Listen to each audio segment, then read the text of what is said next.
pèse à peu près 10% de la France, hein, 1 million d'élèves, 80 000 professeurs sur 800 000, voilà, donc 4 milieux d'enseignement, 650 établissements du second degré, une académie importante, la plus importante de France, effectivement.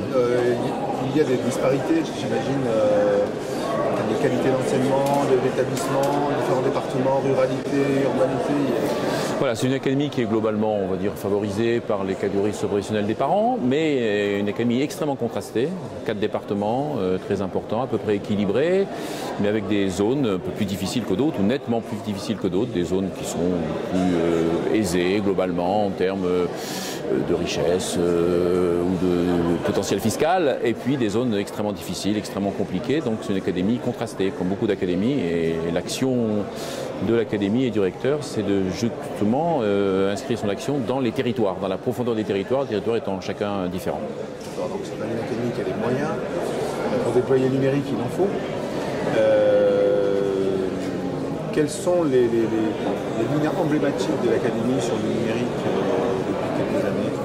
L'Académie a une expérience très très forte en matière de numérique. Hein. Le CRDP, avec à sa tête Pascal Contentin, ont développé énormément d'actions, mais dans tous les domaines, hein, aussi bien dans le domaine des ressources pédagogiques, dans les actions innovantes, l'utilisation de la balado-diffusion, des webcams, tout ce qui est tablettes, etc. Donc l'Académie a beaucoup de réalisations importantes, un nombre d'expérimentations fortes, et puis beaucoup d'enseignants qui s'impliquent dans ces questions du numérique, parce que enseigner par le numérique, avec le numérique, c'est une autre manière d'enseigner, avec un potentiel plus fort, une autre manière d'aborder la pédagogie et d'intéresser les élèves pour que tous les élèves réussissent. Et donc c'est une académie qui, ce point de vue-là, a travaillé un peu dans tous les domaines. Donc je ne saurais en privilégier un plus qu'un autre, mais ils sont tous importants.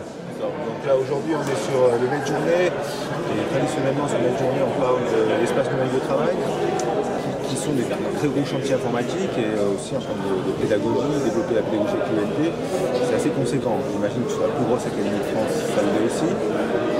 Alors tout à fait, l'ENT c'était absolument porteur, hein. C'est un outil absolument extraordinaire, puisqu'on peut dans la même communauté voir les élèves travailler avec les professeurs, les parents, créer des communautés entre le premier et le second degré, travailler dans le domaine des ressources pédagogiques, avoir des messageries,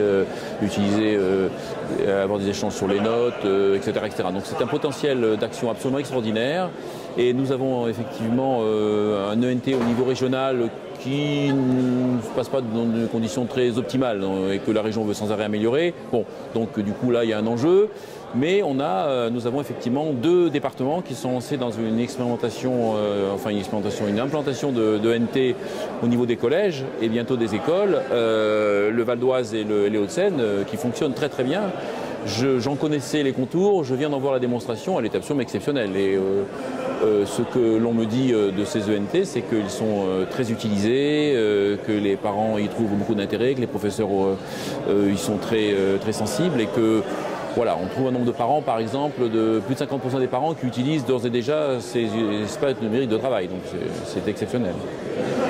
Pour l'académie, en plus, c'est une grosse charge, notamment pour la formation des enseignants et l'accompagnement à l'utilisation. Voilà, absolument. L'ENT, c'est un outil formidable, à condition évidemment qu'on s'en saisisse. Donc ça suppose de l'assistance, du suivi, de la formation, sur lesquels l'Académie investit beaucoup d'argent, beaucoup de temps. Et en tout cas, moi, je suis déterminé à y mettre les moyens nécessaires pour qu'on puisse utiliser ces ressources de façon optimale, et de plus en plus. Alors le fait qu'il y ait d'un côté 2 départements où il y a ENT, et puis 2 autres où il n'y en a pas, c'est quand même un peu compliqué, non?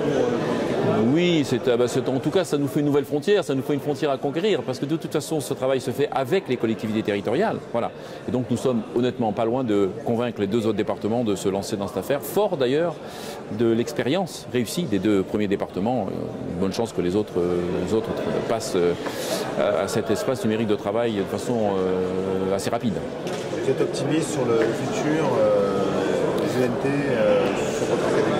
Oui, très optimiste, mais l'optimisme se construit parce qu'effectivement on montre que ça marche, et puis on y met les moyens, c'est-à-dire on y met les moyens en matière de formation, en matière d'accompagnement, de suivi.